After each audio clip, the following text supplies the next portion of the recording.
الحمد للہ رب العالمین، الصلاۃ والسلام علی سید الانبیاء والمرسلین وعلی آلہ واصحابہ اجمعین، اما بعد، اعوذ باللہ من الشیطان الرجیم، بسم اللہ الرحمن الرحیم۔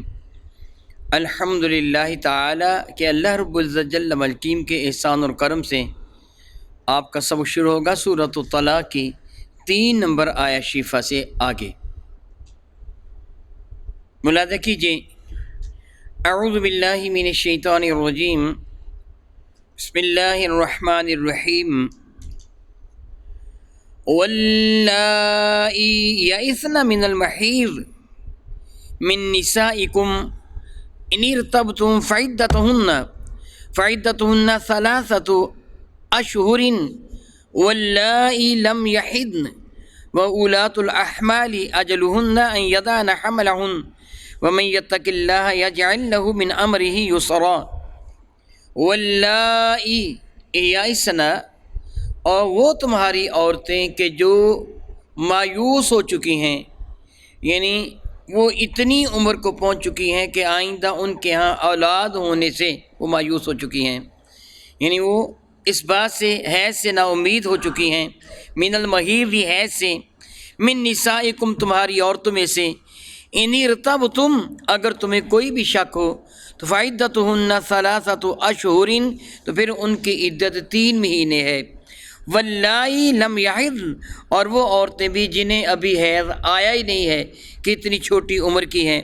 وأولاة الأحمال، اور وہ عورتیں جو حاملہ ہیں، اجلہن ان یضعن حملہن، ان کی عدت یہ ہے کہ وہ حمل کو جنم دے دیں، وہ بچہ بچی پیدا ہو جائیں۔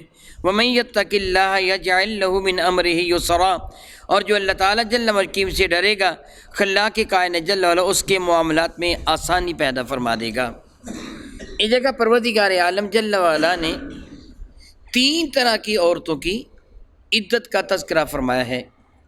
ایک وہ عورت کہ جو حیض سے مایوس ہو چکی ہے، بعض فقہاء کرام نے ارشاد فرمایا اس کی عمر 55 برس ہے، بعض نے کہا کہ 60 برس ہے، اور بعض علماء نے یہ ارشاد فرمایا کہ 60 یا 55 نہیں، بلکہ جس عمر میں بھی عورت کو حیض آنا مکمل بند ہو جائے اور آئندہ حیض آنے کی امید نہ ہو، وہ 40 سال بھی ہو سکتے ہیں، 45 سال بھی تقریباً ہو سکتے ہیں، طبی نقطۂ نگاہ سے تقریباً 40 سے 45 سال کی عمر کو اگر عمر میں عورت کے پیریڈ بند ہو جائیں پھر ان کو چلایا نہیں جاتا، بلکہ خیال کیا جاتا ہے کہ بس اب یہ سن یاس کو پہنچ چکی ہے۔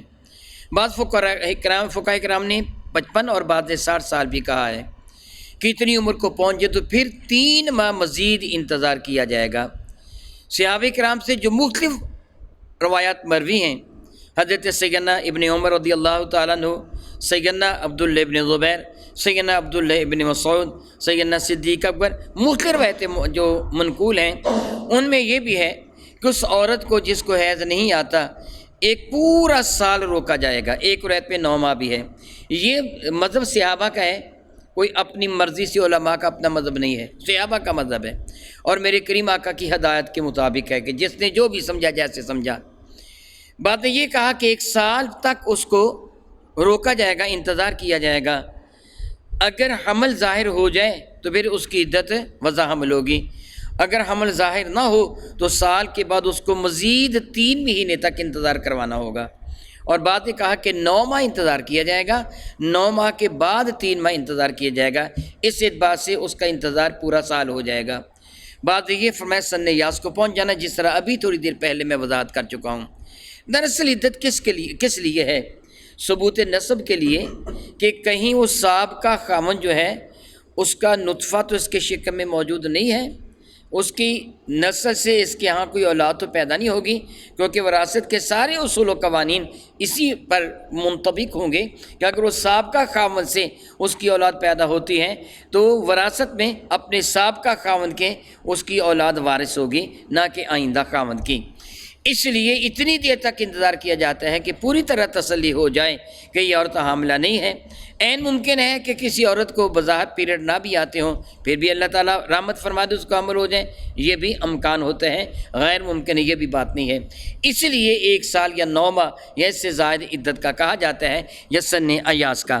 وہ عورت جو سن ایاس کو پہنچی ہوئی ہو، اس کی عدت پھر جس طرح ابھی میں وضاحت کر چکا ہوں آخر میں 90 دن ہوگی۔ اللہ تعالیٰ شعر فرماتے ہیں ثلاثۃ اشہر، ان کی عدت 3 ماہ ہوگی۔ یہ 3 ماہ 90 دن ضروری نہیں ہیں، بلکہ 3 ماہ چاند کے اعتبار سے گنے جائیں گے۔ مہینہ 29 کا ہو یا 30 کا ہو، انگریزی مہینوں کے اعتبار سے نہیں۔ اسلام کے سارے قوانین اور سارے کے سارے عبادات کے مہینے چاند سے متعلق ہیں، کوئی بھی سورج کے شمسی یا وہ جو انگریزی مہینے ان سے متعلق نہیں ہے۔ رب کریم فرماتا ہے واللہ لم یحضن، اور یہی 3 ماہ عدت اس عورت کی ہے کہ جو ابھی بچی ہے، کہ جس کو ابھی پیریڈ آنے شروع ہی نہیں ہوئے۔ اب 2 کی عدت ہوگی، ایک وہ کہ جس کے پیریڈ آنے بند ہو گئے ہیں، ایک وہ کہ جس کے پیریڈ ابھی شروع ہی نہیں ہوئے۔ ان کی عدت کتنی ہو گئی؟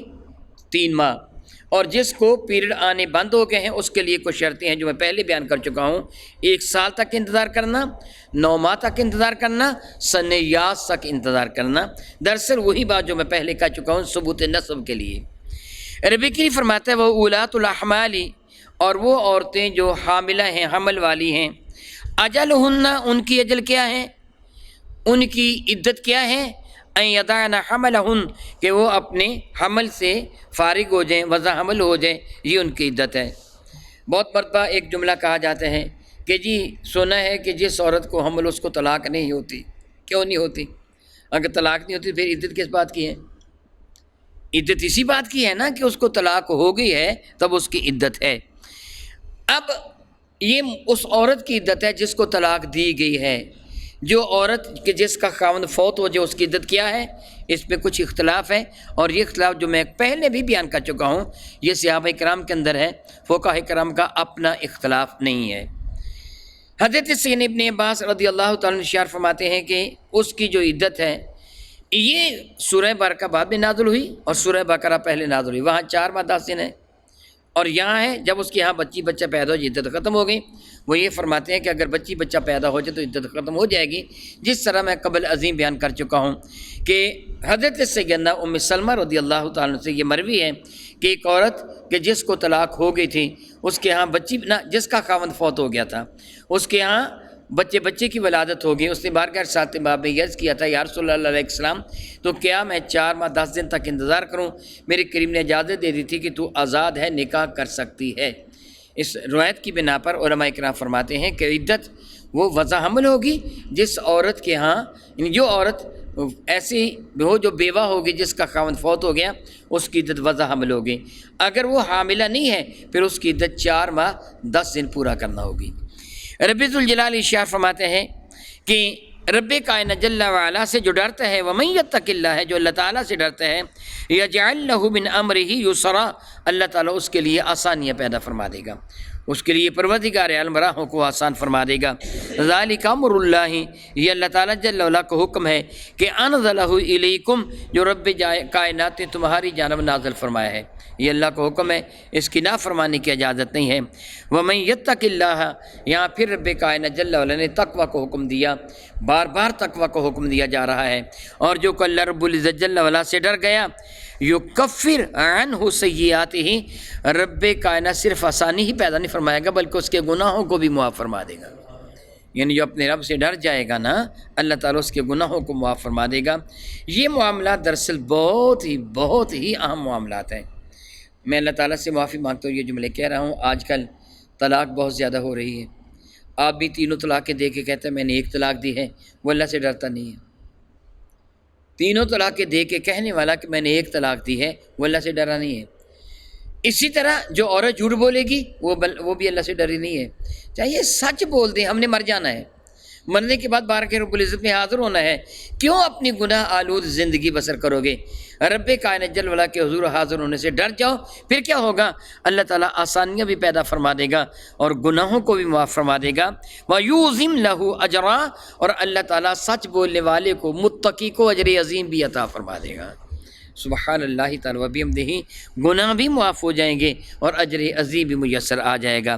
خلا کے کائنات جل وعلا ارشاد گرامی قدر فرماتے ہیں، اسکنوہن من حیث سکنتم من وجدکم، اور جن عورتوں کو تم نے طلاق دی ہے وہ عدت گزار رہی ہیں، اسکنوہن، ان کو سکونت دو، من حیث سکنتم، ویسی ہی سہولت، ویسی ہی سکونت جس طرح کی سکونت تمہاری اپنی ہے۔ یعنی اگر تم امیر ہو تو امیرانہ، غریب ہو تو غریبانہ۔ یہی حال نان نفقہ کا ہوگا، امیر ہو تو امیرانہ، غریب ہو تو غریبانہ۔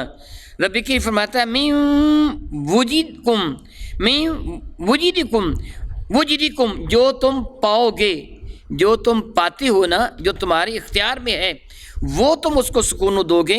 ولا تضاروہن، تم ان کو ضرر نہ پہنچانا، تنگ نہ کرنا کہ جان بوجھ کر اس کو سکونت ایسی دو کہ بیچاری گھر چھوڑنے پر مجبور ہو جائے، اس کے ساتھ سلوک ایسا کرو، اتنا تنگ کرو اسے کہ وہ بیچاری از خود اب گھر چھوڑنے پر مجبور ہو جائے، ایسے نہ کرو۔ لِتُضَيِّقُوا عَلَيْهِنَّ، ان کو نقصان نہ پہنچاؤ، ان پہ تنگی نہ کرو۔ وَإِن كُنَّ أُولَاتِ حَمْلٍ، اور اگر وہ حاملہ ہیں، فَأَنفِقُوا عَلَيْهِنَّ، تو ان پر خرچ کرو، حتیٰ یدان حملہن، جب تک بچہ بچی پیدا نہیں ہو جاتا ان پر تم خرچ کرو گے، ان کے اخراجات برداشت کرو گے۔ اللہ تعالیٰ فرماتا ہے فَإِنْ أَرْضَعْنَ لَكُمْ فَآتُوهُنَّ أُجُورَهُنَّ، اور اگر وہ تمہارے لیے بچے کو جنم دے دیتی ہیں، کیونکہ بچہ باپ ہی کا ہوگا، عورت کا نہیں ہوگا، یہ والد کا وارث بنتا ہے، یہ باپ ہی کا ہے۔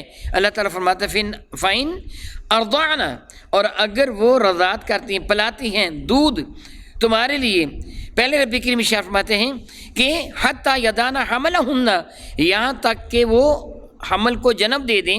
فَإِنْ أَرْضَعْنَ لَكُمْ، اگر وہ تمہاری خاطر بچے کو دودھ پلاتی ہیں، بچہ تو باپ کا ہے نا، اور دودھ پلانا ماں پر واجب نہیں ہے، اس کو اگر طلاق ہو گئی ہے تو ماں پر واجب نہیں کہ وہ بچے کو دودھ پلائے، کیونکہ وہ تو بیگانی ہو چکی ہے۔ اب اگر وہ تمہارے لیے بچے کو دودھ پلاتی ہے تو فآتوہن اجورہن، پھر اس کو اس کی اجرت دو، جو دودھ پلاتی ہے دودھ کی اجرت دو، جو بھی طے ہو جائے۔ ہاں وہ از خود سخاوت سے کام لے اور کہے کہ میں دودھ پلانے کی اجرت نہیں لوں گی، یہ اس کی اپنی مرضی ہے، لیکن اگر وہ ڈیمانڈ کرے تو تمہیں اس کی اجرت دینا پڑے گی۔ لیکن اگر وہ تمہیں تنگ کرے، اجرت اتنی مانگے جو تمہاری پہنچ سے زیادہ ہو یا عام رواج سے زیادہ ہو، تو پھر تمہیں حق حاصل ہوگا، بچہ واپس لے لو، کسی اور عورت کو اجرت دے کر دائیا کو دودھ پلوا لو، اس چیز کی اجازت ہوگی۔ لیکن اگر وہ دودھ پلانے پر راضی ہو اور زیادہ اجرت کا مطالبہ نہ کرتی ہو، مناسب اجرت ہو، تو پھر چاہیے کہ اسی سے دودھ پلوایا جائے۔ اللہ تعالیٰ فرماتا ہے فآتوہن اجورہن، ان کو ان کی اجرت دو۔ فرماتے ہیں وَتَأْمِرُوا بَيْنَكُمْ بِمَعْرُوفٍ، اور تمہارے درمیان جو امر کرنے والا، حکم دینے والا ہو، وہ کو اچھا بندہ ہو جو تمہارے درمیان صلح کروائے اور ان معاملات کو نپٹا دے اور اچھے طریقے سے نپٹا دے، نہ وہ عورت پر ظلم کرے، نہ وہ مرد کے ساتھ زیادتی کرے، نہ یہ کہے کہ کوئی بات نہیں، کوئی پیسہ نہیں دیا جائے گا یا بہت کم رقم دی جائے گی، یا اسے مجبور کر دیا جائے، نہ مرد کے لیے نہ عورت کے لیے، دونوں طرف کسی کو مجبور نہ کیا جائے گا، معروف، اچھا، نیک، معقول طریقے سے مشورہ دیا جائے گا۔ رب کریم فرماتے ہیں وَإِن تَعَسَرْتُمْ فرماتے ہیں وَإِن تَعَسَرْتُمْ، اور اگر تم اس مشورہ میں دشواری محسوس کرو گے، فرماتا فَسَتُرْضِعُ لَهُ أُخْرَىٰ، تو پھر تمہیں کوئی اور دودھ پلانے والی مل جائے گی۔ یعنی اگر عورت ماننے کے لیے تیار نہیں ہے، وہ ضدی ہے، زیادہ ڈیمانڈ کرتی ہے، معاملہ طے نہیں ہوتے ہیں، تو پھر کوئی بات نہیں، تم بچے کو واپس لے سکتے ہو، تم کسی اور عورت سے دودھ پلوا سکتے ہو۔ اسلام دین فطرت ہے، اس سے کسی پر نہ ظلم کیا نہ زیادتی۔ سب کو ان کے حقوق عطا فرمائے ہیں۔ خامدوں کو حکم دیا کہ جن عورتوں سے تم نے علیحدگی اختیار کر لی ہے، عدت کے دوران ان کا خرچہ، ان کی رہائش تمہیں برداشت کرنا ہوگی، اور اگر وضع حمل کے بعد وہ ماں اپنے لختے جگر کو، بیٹے کو یا بیٹی کو دودھ پلانا چاہے تو اس کا حق ہے، بشرطے کہ وہ زیادتی نہ کرے، اور اگر وہ اجرت طلب کرے کہ میں نے تیرے لیے اس بچے کو دودھ پلانا ہے، تو تمہیں مناسب اجرت بھی دینا پڑے گی، جو بھی اجرت طے ہو جائے۔ لیکن اگر وہ زیادتی کرے، اجرت زیادہ مانگے، تو پھر تمہیں حق ہوگا بچہ واپس لے لو، جس طرح اللہ تعالیٰ ارشاد فرماتے ہیں فَسَتُرْضِعُ لَهُ أُخْرَىٰ، تو پھر کوئی دوسری مل جائے گی دودھ پلانے والی۔ اور ارشاد فرماتے ہیں لِيُنْفِقْ ذُو سَاعَةٍ مِّن سَاعَتِهِ، خرچ کرے گا وہ، لِيُنْفِقْ، اور خرچ کرے گا ذو ساعتن، جس کو اللہ تعالیٰ نے وسعت عطا فرمائی ہے، جو مالدار ہے، من ساعتہ، وہ اپنی طاقت کے مطابق خرچ کرے گا۔ جس طرح میں پہلے کہہ چکا ہوں کہ اگر خاوند امیر ہے تو اپنی بیوی کو امیرانہ اجرت دے گا، اس کو رہائش امیرانہ دے گا، اس کا لباس امیرانہ ہوگا، اس کی خوراک امیرانہ ہوگی۔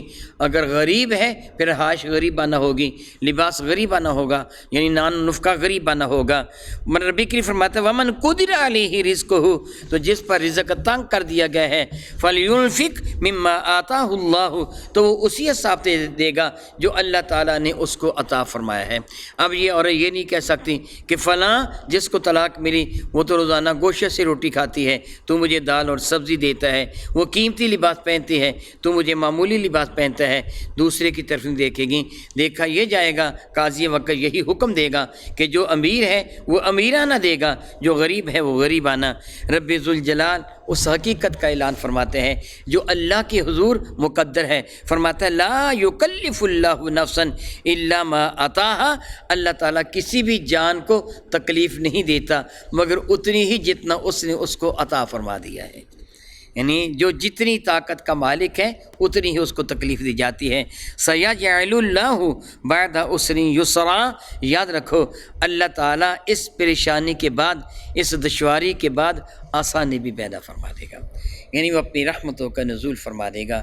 سبحان اللہ تعالیٰ و بحمدہ، یقیناً بالیقین اسلام دین فطرت ہے، او کما قال اللہ تبارک و تعالی، واللہ تعالی اعلم باسرار کتابہ۔